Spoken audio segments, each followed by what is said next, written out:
আসসালামু আলাইকুম friends, welcome back to my channel. চলে আসলাম নতুন একটা ভিডিও নিয়ে। আশা করি তোমরা সকলেই ভালো আছো। আমিও আলহামদুলিল্লাহ ভালো আছি। সো বন্ধুরা, তোমরা দেখতেই পাচ্ছ আমি কি স্বাদ করে পাস্তাটা খাচ্ছি। এন্ড আজকে আমি তোমাদের সাথে এই পাস্তা রেসিপিটাই শেয়ার করব। বন্ধুরা, আমি খুব সহজে ঘরোয়া উপকরণ দিয়ে এই পাস্তাটা রান্না করব। তো তোমরা পুরো ভিডিওটা দেখবে। পাস্তাটা রান্না করতে নিয়েছি কুচি করে কেটে নেওয়া পেঁয়াজ, কাঁচামরিচ, টমেটো, সবুজ ক্যাপসিকাম, ধনিয়া পাতা এবং একটা ম্যাজিক মশলা। আর রয়েছে মূল উপাদানটি, সেটা হলো পাস্তা। আজকে এই পাস্তাটা আমি তোমাদেরকে খুব সহজ উপায়ে রান্না করে দেখাবো। আমি চুলাতে কড়াইটা বসিয়ে নিয়েছি। এখন এখানে দিয়ে দেব অল্প পরিমাণে পানি।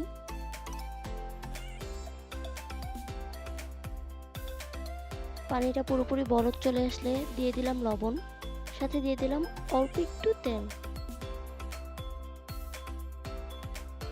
এখন আমি পাস্তাগুলো দিয়ে দিলাম। বন্ধুরা, পাস্তাটা হতে হতে তোমরা আমার চ্যানেলটি প্লিজ সাবস্ক্রাইব করে দাও। আর যদি ভিডিওটি ভালো লেগে থাকে তাহলে একটা লাইক দিয়ে দিও।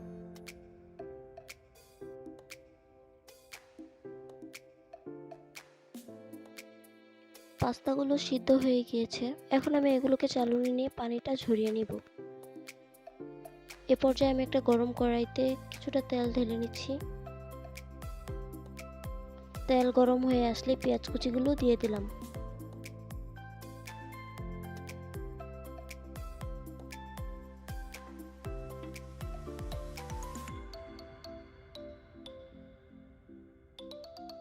পেঁয়াজগুলো ভালোভাবে ভেজে নেওয়ার পর দিয়ে দিচ্ছি গরম মশলা। এখানে আমি নিয়েছি এলাচ, দারচিনি, লবঙ্গ। এই পর্যায়ে পেঁয়াজটাকে আরেকটু ভালোভাবে ভেজে নিতে হবে।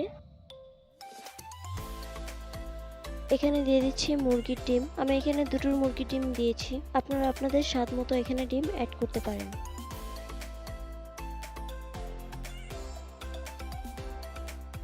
এখন আমি ডিমগুলোকে একটু সামান্য পরিমাণে ভেজে নেব।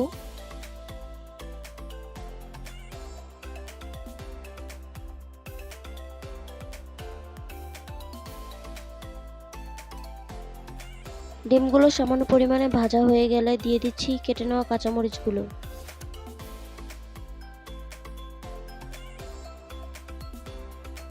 আবারও একটু হালকা ভেজে নেওয়ার পর দিয়ে দিচ্ছি লাইট সয়া সস।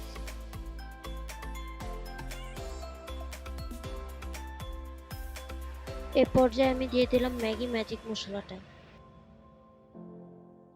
এখন এই মশলাটা আরেকটু ভালোভাবে ভেজে নিচ্ছি।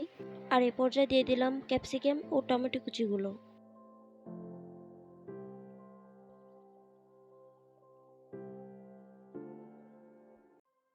এখন দিয়ে দিচ্ছি টমেটো সস। বন্ধুরা, তোমরা দেখতেই পাচ্ছ সসটা একদম বোতল থেকে বেরই হতে চাচ্ছিল না, বাট খুব কষ্টে বের করেছি। এত কষ্ট করে ভিডিও করার পরও যদি তোমরা ভিডিওতে একটা লাইক না দাও তাহলে সত্যি বলছি মনটাই ভেঙে যায়। সো প্লিজ ভিডিওতে একটা লাইক দিও। এখন আমি এর মধ্যে দিয়ে দিলাম সিদ্ধ করা পাস্তাগুলো। এই পাস্তাগুলোকে খুব ভালোভাবে নেড়েচেড়ে দিচ্ছি যেন সবজির সাথে এটা পুরোপুরি মিশে যায়।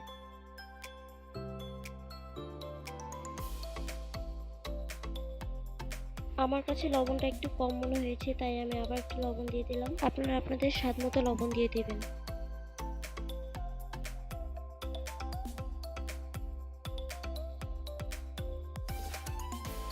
এন্ড লাস্ট পর্যায়ে আমি দিয়ে দিচ্ছি কুচি করে কেটে নেওয়া ধনিয়া পাতাগুলো।